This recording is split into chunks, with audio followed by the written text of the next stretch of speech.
Pamela Savitri trauma punya pasangan berperilaku kasar, alasan masih sendiri. Pedangdut Pamela Savitri trauma setelah menjadi korban tindak penganiayaan yang pernah dilakukan mantan kekasihnya.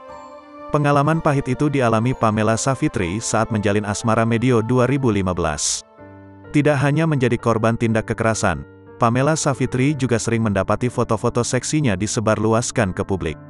Kala itu, Pamela Savitri diancam mantan kekasihnya yang akan menyebarkan banyak foto seksinya apabila tidak mau kembali bersama menjalin asmara. "Aku sampai trauma ketemu laki-laki," ucap pedangdut yang kini berusia 25 tahun itu. Pamela Savitri mengaku sering berpose seksi, terutama setiap akan tidur di malam hari. Tanpa disadari, foto-foto seksi Pamela Savitri itu sering disalahgunakan oleh mantan kekasihnya itu. Selama pacaran, Pamela Savitri juga sering dipukul, dimarahi setiap bertengkar dengan pria tersebut. "Sekarang sedang menikmati kesendirian dan masih mau bebas-bebas," ujar Pamela Savitri.